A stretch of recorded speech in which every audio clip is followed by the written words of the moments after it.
তো hello good morning আর একটা study ব্লগে তোমাদের সবাইকে স্বাগতম। আজকের দিনটা আমার জন্য অনেক বেশি টাফ হইতে যাচ্ছে, কারণ আজকে আমাকে সারাদিন দৌড়াদৌড়ি করতে হবে, আমি রুমে থাকতেই পারবো না।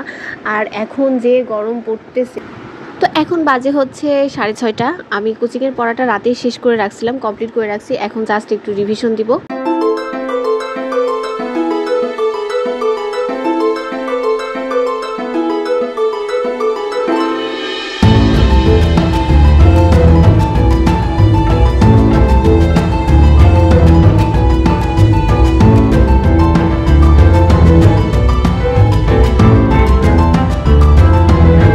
তো আজকে হচ্ছে আমার মেসের বাজার করা আছে, মাসে একবারই এরকম আসে, মেসের বাজার করতে হয়, সবাইকে একবার করে করতে হয়। তো আজকে আমার দিন, তো আমি আর আমার রুমমেট চলে গেছি মেসের বাজার করতে।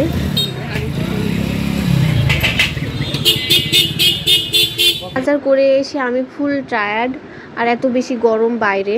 তো আমি এখন রেডি হয়ে যাব কলেজের উদ্দেশ্যে। কলেজ শেষে আমার কোচিংয়েও আছে, তো আজকে সারাদিনটা বাইরেই কাটবে। তো আমি মিনিমাম আধা ঘন্টা ওয়েট করতেছি আমার ফ্রেন্ডের জন্য, ওরা এখনও আসে নাই। পরে আমাকে মেসেজ করে বলতেছে যে ফার্স্ট ক্লাস ওরা করবে না। তো এই কথাটা যদি আমার আগে বলতো তাহলে তো আমি এতক্ষণ ওয়েট করতাম না, বা আমি এত তাড়াতাড়ি আসতাম না। আমি আর আমার ফ্রেন্ড একটু ঢং করতেছি। আমার ফ্রেন্ডে বলতেছিলাম যে একটু স্লোমো ভিডিও করে দিতে, কিন্তু ও স্লোমো ভিডিও করে নাই, জাস্ট এমনিতেই ভিডিও করছে। তো আমার ক্লাস শেষ হয়েছে 2টার দিকে, আমার কোচিং 3টা থেকে। তো এখন আমি সরাসরি ডিরেক্ট কোচিংয়েই যাব। আর ভিডিও ক্লিপটা নেওয়া হয়নি, কারণ আমার এত এনার্জি ছিল না যে ফোন বের করে ভিডিও করার। তো কোচিং থেকে এসে আমার লেগে গেছে প্রচণ্ড ক্ষুধা, আমি সিঙ্গারা কিনে নিয়ে আসছি, সিঙ্গারা আমার অনেক বেশি প্রিয়। সো এখানে ইগনোর মাই রুমের ওয়াল। তুমি স্টুডেন্ট কিনা এটা কিভাবে প্রমাণ হবে? প্রমাণ হবে তোমার টেবিলের পাশে বা তোমার বেডের পাশে ম্যাপ আছে কিনা সেটা দেখে। আমাদের কোচিং টিচার জিজ্ঞেস করতেছিল তোমাদের কার কার রুমে ম্যাপ আছে, তো সবাই হাত উঠাইছে। তো আমি ভাবলাম আমি যদি না উঠাই তাহলে তো এটা একটা ইনসাল্টিং এর বিষয় হয়ে যাবে। তো আমিও হাত উঠাইছি। আমি কোচিং থেকে বের হওয়ার সাথে সাথে আমি একটা ম্যাপ কিনে নিয়ে যাব। তো যেইভাবে সেই কাজ, আমি একটা ম্যাপ নিয়ে আসছি, কিন্তু নিয়ে তো আসছি, বাট লাগাবো কেমনে? তো টেপ দিয়ে যতবারই লাগাচ্ছিলাম ততবারই উঠে যাচ্ছিল বাতাসে। তো অনেকক্ষণ ট্রাই করার পর ফাইনালি আমি লাগাইতে সক্ষম হয়েছি। অবস্থা, বাতাসে সব কিছু উঠে গেছে, কিন্তু একটু বাতাস হচ্ছে আর এই যেগুলো উঠে গেছে। আর আমার সাথে এরকম কেন হয় আমি বুঝি না।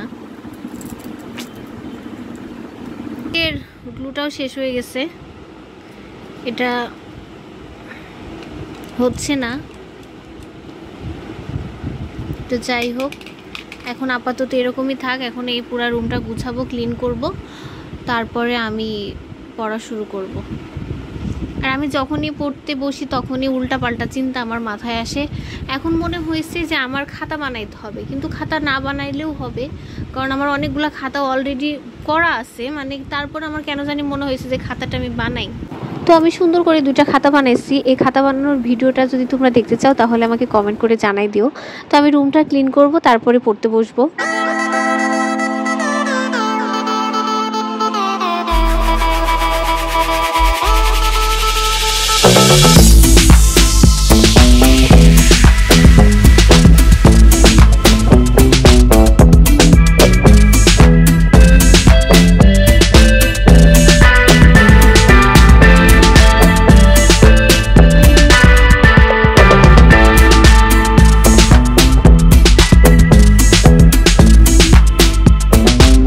ওকে, ঝড়টা অনেক বেশি এনজয় করে নিলাম, এখন পড়াশোনা করার টাইম।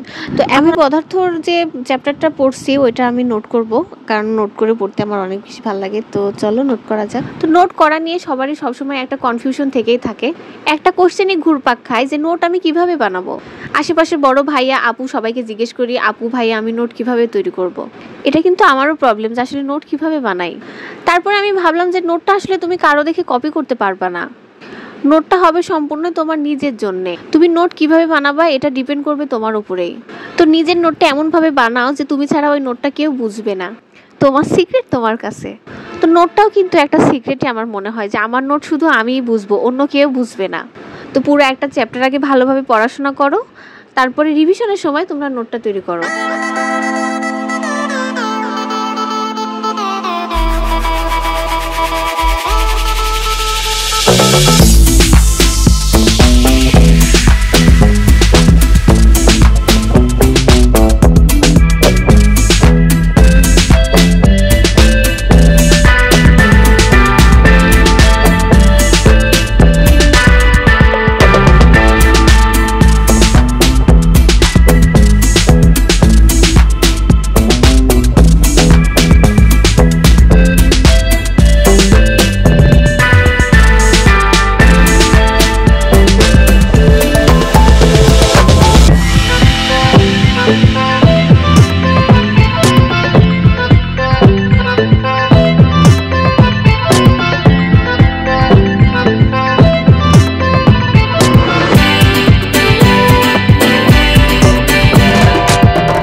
নোট বানানো শেষ। ভিডিওটা যদি ভালো লাগে তাহলে অবশ্যই সাবস্ক্রাইব করবা আর লাইক করবা। টাটা।